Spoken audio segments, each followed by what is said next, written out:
दोस्तों आपका बहुत बहुत स्वागत है मेरे चैनल इजी टू लर्न में। फ्रेंड्स वंस अगेन हम एक नया वीडियो लेकर आ चुके हैं। हमारा जो इलेक्ट्रोस्टैटिक पोटेंशियल जो चैप्टर चल रहा था उसका हमारा एक नया टॉपिक है और वो है आज एक भी पोटेंशियल सरफेस। किसी भी सरफेस पर कैसे कैसे पोटेंशियल जो है इक्वल होता है तो हम उसे इक्वल पोटेंशियल सरफेस कहते हैं। तो इक्वल पोटेंशियल सरफेस की ओर को क्या आपकी प्रॉब्लम्स है, कैरेक्टरिस्टिक्स है, उसको हम समझेंगे। तो मेरा नाम रमेश जी, आपका फिर से स्वागत करता हूँ। तो चलिए फ्रेंड्स देखते हैं इक्विपोटेंशियल सरफेस। तो फ्रेंड्स इक्विपोटेंशियल जो सरफेस होता है, सरफेस ऐसा सरफेस है, मान लो सपोज करो ये एक सरफेस है, ठीक है। इस सरफेस पर यदि हर जगह यदि आपका पोटेंशियल इक्वल है, यानी उसका अमाउंट इक्वल है, वो डायरेक्शन तो होती नहीं इसकी डायरेक्शन अपन यहाँ पर ये नहीं बोल सकते कि जैसे ये इलेक्ट्रिक फील्ड है, यहाँ पर जैसे ये इलेक्ट्रिक फील्ड होता था तो हम इसे यूनिफॉर्म इलेक्ट्रिक फील्ड बोलते थे, ठीक है। लेकिन ऐसा ही इस सरफेस पर यदि हर पॉइंट पर यदि आपका पोटेंशियल यदि मान लो कि यहाँ पर सब 4 पॉइंट है, यहाँ पर ये 4 पॉइंट है और ये चारों पॉइंट पर यदि पोटेंशियल बराबर है तो ऐसी स्थिति में हम ये बोलेंगे कि यहाँ पर ये जो सरफेस है ये क्या है, इक्विपोटेंशियल सरफेस। तो इक्विपोटेंशियल सरफेस के किसी भी पॉइंट पर इलेक्ट्रिक फील्ड मतलब पोटेंशियल हमेशा इक्वल होता है। सपोज करो जैसे मान लो सब कि ये एक सर्किल है, ठीक है। अब इस सर्किल से हमने यहाँ पर एक 4 पॉइंट ले लिया, आपको ये पॉइंट ए है, ये पॉइंट बी है, ये पॉइंट सी है, या पॉइंट डी है। अब ये चारों पर इलेक्ट्रिक पोटेंशियल कितना कितना होगा फ्रेंड, देखो आपको क्या लगता है यदि यहाँ से मैं इलेक्ट्रिक फील्ड पास करूँ तो ये जो इलेक्ट्रिक फील्ड है ये देखो यहाँ से यहाँ तक बराबर डिस्टेंस ही कवर कर रहा है। तो चूंकि हर पॉइंट पर इलेक्ट्रिक पोटेंशियल बराबर है, यानी यहाँ पर वी ए बराबर से वी बी बराबर से वी सी बराबर से वी डी। तो इसका मतलब ये हुआ कि ये कौन सी सरफेस हुई, ये हुई इक्वी पोटेंशियल सरफेस, ठीक है, इक्वी पोटेंशियल सरफेस। तो ये लगता कि नहीं लगता कि इसमें जो पूरा चार्ज है ये सेंटर पर है, ऐसा लग रहा है ना। तो या तो हम ये बोल सकते हैं अच्छा ये कॉन्सेंट्रिक ये मतलब ये एक सर्किल है। यदि मैं बोल रहा हूँ कि इसी के किसी भी पॉइंट चार्ज के चारों ओर सब के सब इक्विपोटेंशियल सरफेस ही बनते हैं। तो एक ये हमें एग्जांपल मिल गया कि ये जितने भी ये 2 सर्किल है ये कोसेंट्रिक सर्किल्स हैं और ये दोनों कोसेंट्रिक सर्किल्स देखिए यहाँ पर इक्विपोटेंशियल सरफेस है, क्योंकि इसकी जो डिस्टेंस, अब आप बताओ यहाँ पर सपोज करो ये डिस्टेंस आपकी यहाँ से यहाँ तक की डिस्टेंस बराबर है, मतलब है कि ये जितनी भी डिस्टेंस है ये सब बराबर है। इसका मतलब है कि इसके हर पॉइंट पर पोटेंशियल क्या होगा, बराबर होगा, मतलब ये भी एक इक्विपोटेंशियल सरफेस है। और ये पॉइंट चार्ज से जितनी ये डिस्टेंस है, अब आप देखो यहाँ पर ये जो डिस्टेंस है ये डिस्टेंस भी क्या होगा आपकी बराबर ही होगी, क्यों, क्योंकि ये भी रेडियस ही है। तो मतलब एक पॉइंट चार्ज के चारों ओर कितने भी हम कोसेंट्रिक सर्कल्स बना ले, सेकेंडरी वृत्त बना ले या सरफेस बना ले, गोले बना ले, ये सब की सब क्या होंगे, समविभव सरफेस होंगे, सतह होंगे, इक्विपोटेंशियल सरफेस होंगे, क्योंकि हर पॉइंट पर इनमें पोटेंशियल क्या होता है, विभव क्या होता है, बराबर होता है, ठीक है। मतलब हम और भी यदि इसके बनाते तो ये सब की सब क्या होता है, ये भी क्या होते हैं, ये सब कोसेंट्रिक मतलब ये भी एक समविभव सतह ही बनता, ठीक है ना फ्रेंड। लेकिन इनमें चार्ज अलग अलग होता है, निश्चित ही चार्ज इनमें अलग अलग होता है, ये बात बिल्कुल सही है, इनमें चार्ज अलग अलग हो सकता था, लेकिन है ये सब की सब इनके हर सतह के प्रत्येक बिंदु पर पोटेंशियल जो है वो इक्वल होता है, ठीक है, ये ध्यान देंगे। जैसे सपोज करो यहाँ पर उदाहरण के तौर पे फॉर एग्जांपल कि यहाँ पर 50 वोल्ट है, तो यहाँ पर कितना होगा, 40 वोल्ट होगा, यहाँ पर कितना होगा, 30 वोल्ट होगा। डिस्टेंस के साथ साथ ये पोटेंशियल जो है वो घटता चला जाता है, ठीक है। और यदि यहाँ पर मान लो प्लस क्यू की जगह माइनस क्यू होता तो क्या होता है, ये नेगेटिव हो जाता। सपोज करो कि यहाँ पर नेगेटिव क्यू चार्ज है, ठीक है, तो इसमें क्या होगा, ये जो है सर्किल है, जैसे ये वाला, ये दूसरा, ये क्या होगा, ये भी इक्विपोटेंशियल ही होगा। और इसके बाद ये वाला हम देखेंगे तो ये भी इक्विपोटेंशियल होगा, लेकिन क्या होगा, क्योंकि डिस्टेंस तो सभी की, ये देखो ना यहाँ पर इसकी हर जगह डिस्टेंस क्या होगी, बराबर होगी, ठीक है ना। इलेक्ट्रिक फील्ड तो इसमें क्या होगा, टूवर्ड होगा, यानी अंदर की ओर जाएगा इसमें। तो यहाँ पर देखो, इसका यदि मान लो कि 50 गुलाम चार्ज है, ठीक है, तो इसका -40 गुलाम होगा, इसका कितना -30 गुलाम होगा, ठीक है ना। और यहाँ पर वोल्ट देख लेंगे तो इतना ही, यहाँ पर वोल्ट मान लो 50 -50 वोल्ट है, -40 वोल्ट है, -30 वोल्ट है, ठीक है। इस तरह से ये भी एक इक्विपोटेंशियल सरफेस है ना। तो हमने पहला वाला एग्जांपल क्या देखे, पहला एग्जांपल क्या है, अब आप बता दो। पहला एग्जांपल है किसी पॉइंट चार्ज के कारण बनने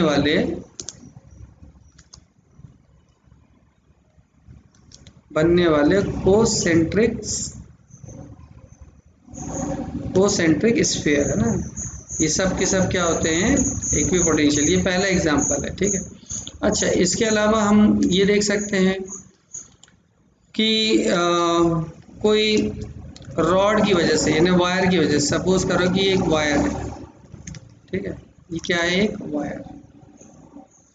अब ये वायर में चाहो तो ये प्लस चार्ज ले लो या माइनस चार्ज ले लो। प्लस होगा तो आउट, यानी जो इलेक्ट्रिक फील्ड होगा वो अवे द चार्जेस होगा, और यदि माइनस होगा तो टूवर्ड द चार्जेस होगा, बस, ठीक है। अब यदि मान लेते हैं कि इसके चारों तरफ भी एक हमेशा सरफेस बना ले, सपोज करो ये सिलेंड्रिकल सरफेस है, ठीक है। तो ये जो सिलेंड्रिकल सरफेस है, इसके हर पॉइंट पर यदि हम देखेंगे तो ये देखो, ये इलेक्ट्रिक फील्ड ऐसे ही जाएगा बाहर, ठीक है, ये कैसे जाएगा, बाहर जाएगा।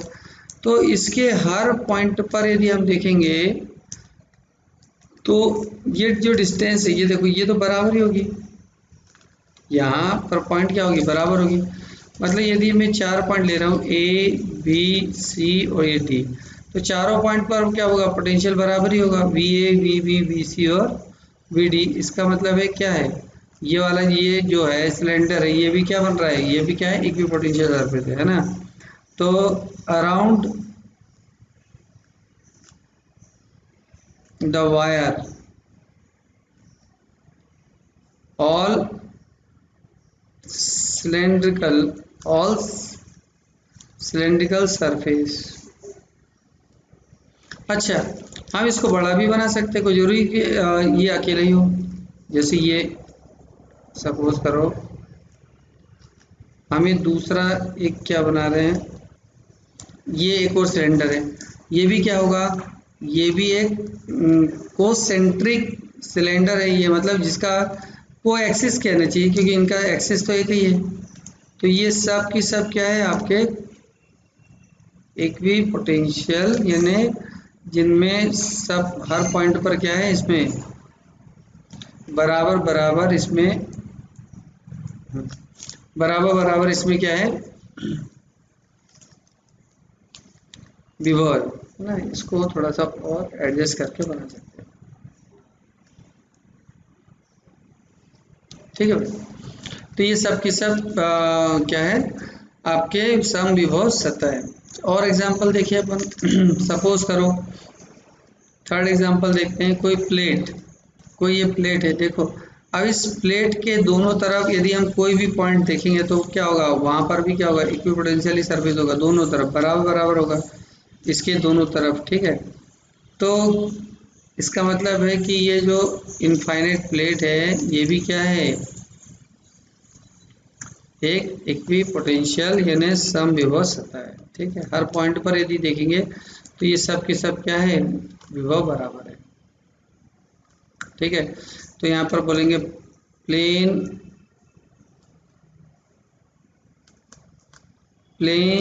Charge sheet,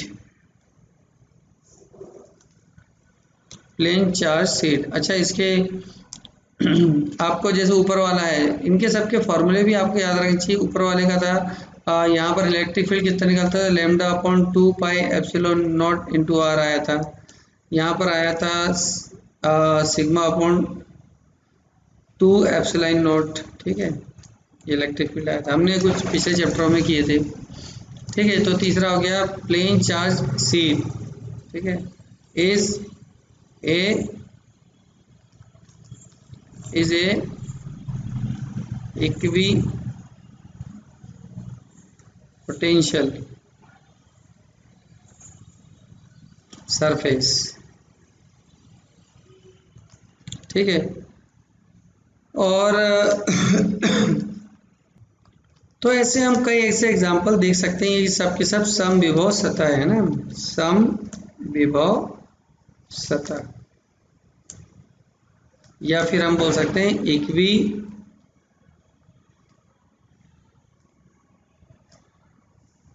potential surface.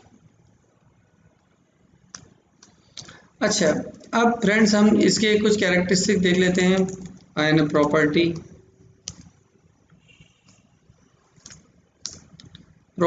Of equi potential surface. ठीक है, तो पहली प्रॉपर्टी क्या है फ्रेंड्स? अब देखो, जब बोल रहा है कि इसके हर पॉइंट पर क्या होगा, आपका पोटेंशियल बराबर है, तो यहाँ पर यदि हम देखेंगे दो पॉइंट यानी वी ए और वी बी, ये क्या होगा, बराबर होगा, वी ए बराबर से वी बी। तो यहाँ पर लिखेंगे each and every point of equipotential surface has equal potential। इसके हर पॉइंट पर क्या होता है, पोटेंशियल इक्वल होता है। ठीक है ना, आप किसी पॉइंट पर देखो, सपोज करो यहाँ पर यदि ये सपोज करो कि ये सिलेंडर होता, एक भी पोटेंशियली सिलेंडर है, तो इसके हर पॉइंट पर यदि हम देखेंगे कि यहाँ पर यदि हम देखेंगे, यहाँ पर यदि हम देखेंगे, यहाँ देखेंगे, तो क्या होगा, हर जगह पोटेंशियल बराबर निकलेगा, वी ए बराबर से वी बी बराबर से बी सी बराबर से वी डी। ठीक है ना, हालांकि इससे दूर जाएंगे तो जरूर वहां पर पोटेंशियल अलग होगा, लेकिन होगा वो भी पोटेंशियली इक्वल पोटेंशियली होगा। ठीक है, अब दूसरा फ्रेंड्स सबसे इंपॉर्टेंट है, वो समझ लो कि सपोज करो कि यहाँ पर एक ही इक्विपोटेंशियल सरफेस है और यहाँ पर एक चार्ज क्यू है, और चार्ज क्यू को हम इस तरह से डिस्प्लेस करते हैं। चार्ज क्यू को हम लोग यहाँ से यहाँ तक लाते हैं। मान लो सपोज करो कि r डिस्टेंस ला रहे हैं, तो इसमें कितना वर्क किया जाएगा, वर्क कितना होगा, वर्क। तो फ्रेंड्स याद रखो कि वर्क कितना होता है, 0। ठीक है, यदि हम चार्ज को द वर्क, या हम लिख सकते हैं no work is done in moving the charge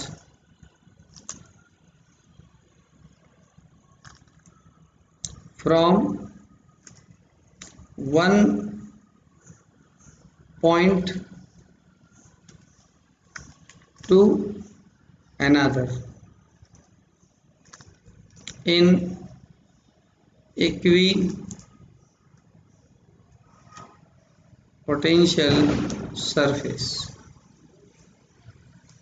मतलब एक पॉइंट से दूसरे पॉइंट तक जाने में कोई काम नहीं करना पड़ता। अच्छा, क्यों नहीं करना पड़ता, ये थोड़ा समझो, सबसे इंपॉर्टेंट एक बात तो ये समझो कि यदि मान लो कि इसके एक पॉइंट से दूसरे पॉइंट तक जाने में यदि मान लो कि काम किया जाता है, ठीक है, इलेक्ट्रोस्टैटिक फोर्स द्वारा, तो work done by electrostatic force बराबर से minus work done by the external agent, हम ये लिख सकते हैं। ठीक है, ये कहाँ अपन ये फॉर्मूला देखे थे, ये फ्रेंड्स क्लास 11th में भी वर्क एनर्जी थ्योरम में भी होता ही है ना। अच्छा, जो काम इलेक्ट्रोस्टैटिक फोर्स द्वारा आता है उसका अपोजिट यानी उससे जस्ट इक्वल और अपोजिट डायरेक्शन में कौन करता है, एक्सटर्नल एजेंट करता है। जैसे मान लो कि यहाँ पर इलेक्ट्रिकल, देखो ये इलेक्ट्रोस्टैटिक फोर्स द्वारा यदि वर्क हो रहा है, ठीक है, तो यहाँ पर ठीक इसके अपोजिट होगा आपका एजेंट के द्वारा, ठीक है। तो क्यों काम नहीं करना पड़ता ये समझो। अच्छा, उन दोनों पॉइंट, सपोज करो यहाँ पर हमने ये दो पॉइंट लिए थे, ये पॉइंट ए और ये पॉइंट बी, अब यहाँ से यहाँ तक ले जा रहे हैं चार्ज क्यू को, तो इन दोनों का पोटेंशियल डिफरेंस कैसे लिखा जाएगा, V B minus V A बराबर बराबर work done by the external agent in moving the B charge, in moving the Q charge from A to B divide by magnitude of charge, ठीक है, ये formula होता है। अब हमें पता है कि यहाँ पर कि इस इक्विपोटेंशियल के सरफेस के हर पॉइंट पर डिफरेंस कितना है, जीरो, तो जीरो हो जाएगा तो कितना निकलेगा आपका वर्क, निकलेगा आपका एक्सटर्नल एजेंट के द्वारा, ठीक है, और बटे में तो बाकी सब क्या हो जाना है, जीरो हो जाना है। तो मतलब ये है ना कि वर्क भी यदि जीरो आ रहा है, इसका मतलब कि उसके द्वारा कोई काम नहीं किया जा रहा है, ठीक है, फोर्स के द्वारा कोई काम नहीं किया जा रहा है, ठीक है ना फ्रेंड्स। तो देखिए, जब एक्सटर्नल एजेंट द्वारा वर्क जीरो आएगा तो इसका मतलब है कि work done by electrostatic force, ये भी कितना आएगा, जीरो आएगा, ठीक है। तो इसके किसी भी सरफेस पर हमेशा इलेक्ट्रोस्टैटिक फोर्स के द्वारा जो वर्क किया जाता है वो हमेशा कितना होता है, जीरो। बहुत इंपॉर्टेंट पॉइंट है फ्रेंड्स, ठीक है। मतलब इलेक्ट्रोस्टैटिक फोर्स कितना भी चार्ज को, मान लो यहाँ पर कोई सपोज करो 2Q चार्ज को एक पॉइंट से दूसरे पॉइंट तक ले जाएगा, तो यहाँ पर कोई वर्क नहीं करना पड़ेगा, ठीक है। जो वर्क है इलेक्ट्रोस्टैटिक फोर्स के द्वारा कितना, जीरो होगा, चाहे वो कैसा भी चार्ज हो, चाहे 5Q हो, Q हो, नेगेटिव हो, पॉजिटिव हो, सबका वर्क कितना आएगा, जीरो आएगा, ठीक है। चलिए एक थर्ड इसकी प्रॉपर्टी देखते हैं फ्रेंड्स। अब आप इसके किसी भी सरफेस पर, मान लो कि ये सरफेस है, ठीक है, अब सरफेस पर आप देख रहे हो कि इलेक्ट्रोस्टैटिक फोर्स कितना है, जीरो, मतलब इसमें जो वर्क डन है वो कितना है, जीरो है। तो हमेशा क्या होता है, देखो वर्क इक्वल टू कितना होता है, integration of F into D R, ठीक है, और यदि हम डॉट प्रोडक्ट हटाएंगे तो कितना लगता है आपको पता होगा, वो होता है F into D R into cos theta, और वर्क कितना बोल रहा है, जीरो बोल रहा है, तो इसका मतलब ये हुआ ना कि F into D R cos theta बराबर से जीरो, मतलब कॉस थीटा बराबर से भी कितना आएगा, जीरो। इसका मतलब ये हुआ ना कि थीटा बराबर से कॉस की वैल्यू जीरो कब होती है, कॉस 90 पे होती है। तो इसका मतलब ये हुआ कि यहाँ पर ये जो F यानी फोर्स और इलेक्ट्रिक फील्ड यानी डिस्प्लेसमेंट दोनों कैसे, परपेंडिकुलर है। फोर्स हमेशा डिस्प्लेसमेंट के परपेंडिकुलर होता है, ठीक है, फोर्स हमेशा डिस्प्लेसमेंट के परपेंडिकुलर होता है। फोर्स हमेशा कैसे लगता है, आउटसाइड लगता है ना। देखो ये जो है, ये इलेक्ट्रिक फील्ड की डायरेक्शन में फोर्स लगता है हमेशा, ये E है तो E की डायरेक्शन में तो फोर्स लगेगा, तो फोर्स हो जाएगा इस पर, ये E की डायरेक्शन है, इसका मतलब है कि फोर्स बराबर से होता है Q इंटू E, मतलब इलेक्ट्रिक फोर्स की डायरेक्शन इलेक्ट्रिक फील्ड की डायरेक्शन होती है। तो डिस्प्लेसमेंट इस तरह से किया गया, मतलब इन दोनों के बीच में एंगल कितना है, थीटा बराबर से 90, मतलब फोर्स और डिस्प्लेसमेंट के बीच में 90 डिग्री। इसका मतलब है कि इलेक्ट्रिक फील्ड और डिस्प्लेसमेंट के बीच में भी कितना है एंगल, 90 डिग्री। इलेक्ट्रिक फील्ड हमेशा सरफेस के कैसे होता है, परपेंडिकुलर, ठीक है, याद रहेगी। यह हमेशा क्या है, इलेक्ट्रिक फील्ड हमेशा सरफेस के क्या होगा, परपेंडिकुलर होगा। इलेक्ट्रिक फील्ड हमेशा सरफेस के परपेंडिकुलर होगा, ठीक है ना, ये याद रखिएगा, ठीक है। थर्ड पॉइंट है तो यहाँ पर लिखना पड़ेगा electric field is always perpendicular to the equipotential surface।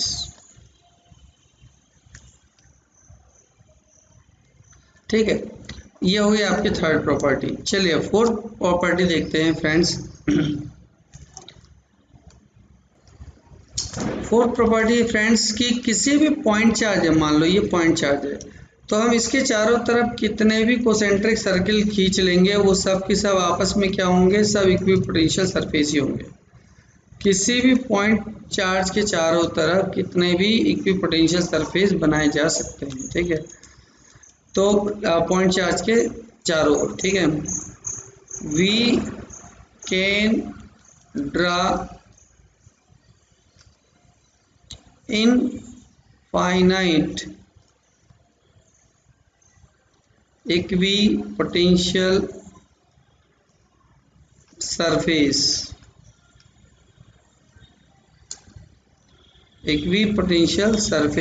around the point charge, ठीक है।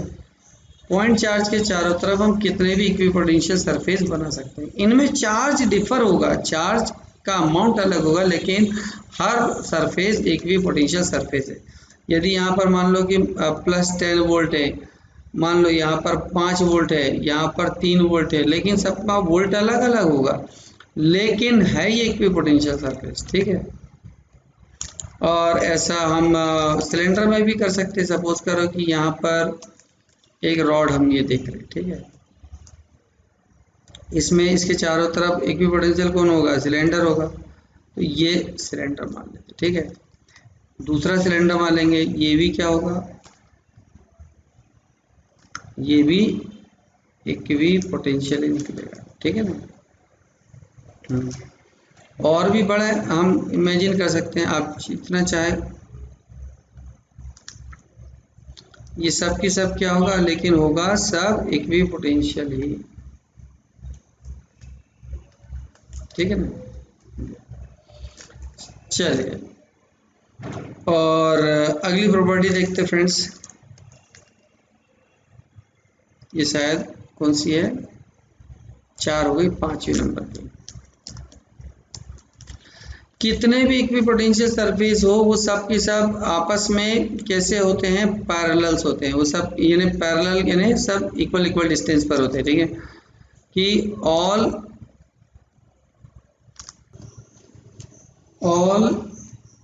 The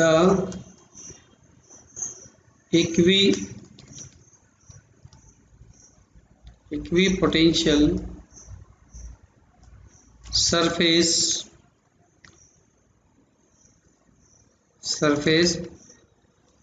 are equidistant।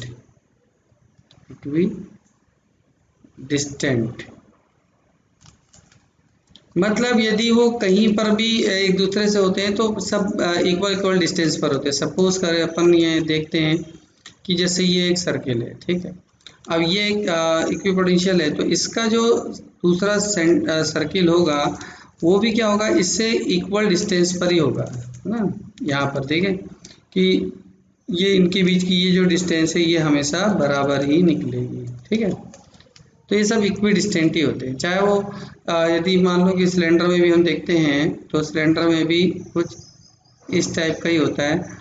अगला जो इसका सिलेंडर होगा वो इससे इक्वी डिस्टेंट ही होगा, है ना, बराबर डिस्टेंस पर ही होगा। ठीक है, चलिए 6 वाली देखते हैं फ्रेंड्स। ये क्या कहता है कि चाहे कितने ही सब समविभव सतह हो, ये एक दूसरे को कभी नहीं काटती है ना। No two equipotential surface intersect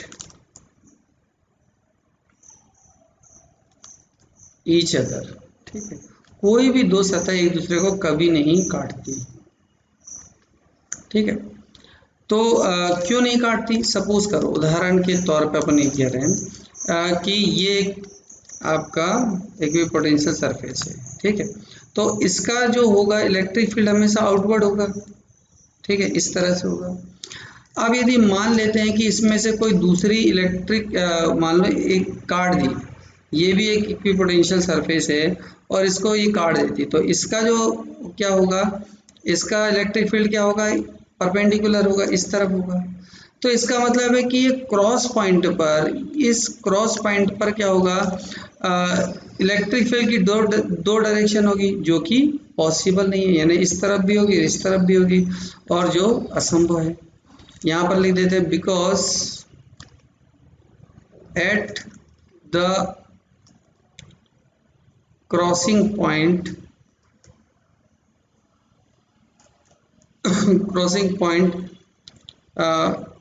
direction of electric field will be 2, which is impossible,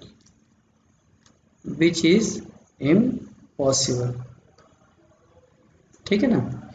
तो ये फ्रेंड्स ये बात का ध्यान रखना है कि कोई भी इंटरसेक्टिंग पॉइंट, मतलब दो सरफेस कभी भी एक दूसरे को नहीं काटती, ठीक है। चलिए, हमने मेन जो है 5 प्रॉपर्टीज के बारे में डिस्कशन किए। पहला है कि इसमें पोटेंशियल डिफरेंस हमेशा हर पॉइंट पर क्या होता है, बराबर होता है, ठीक है, पहला। दूसरा है कि एक पॉइंट से दूसरे पॉइंट तक जाने के लिए कोई भी काम इलेक्ट्रिक फील्ड द्वारा नहीं किया जाता है, वर्क हमेशा कितना होता है, 0 होता है। ये जितने भी होते हैं एक पॉइंट चार्ज के आसपास, यानी मेनी सरफेस क्या खींचे जा सकते हैं ना, मतलब मेनी सरफेस किसी भी चार्ज के चारों तरफ हो सकते हैं, मेनी सरफेस पॉसिबल है। नेक्स्ट है कि ये सब की सब सरफेस कैसे होते हैं, इक्वी डिस्टेंट होते हैं, ठीक है, बराबर डिस्टेंस पर होते हैं। और ये क्या है, एक दूसरे को कभी नहीं काटते हैं ना, डू नॉट क्रॉस, कभी भी क्रॉस नहीं करते। अच्छा, दो चार्ज मान लो, अब आप एक छोटा सा क्वेश्चन ही है कि इलेक्ट्रिक डायपोल में आप बनाकर बताएं, ठीक है। Draw equi potential surface for a dipole. तो डायपोल के लिए यदि अपन बनाएं तो देखें, ये बन जाएगा, एक है आपका प्लस क्यू, ठीक है, और ये आपका माइनस क्यू। अब इसके चारों तरफ हम कैसे ड्रा कर सकते हैं पोटेंशियल? अपने को पता है कि फील्ड हमेशा कहाँ से कहाँ जाता है, प्लस से माइनस की तरफ, ठीक है। यही आपकी इलेक्ट्रिक फील्ड ऐसे ही जाता है, ठीक है। ये देखो,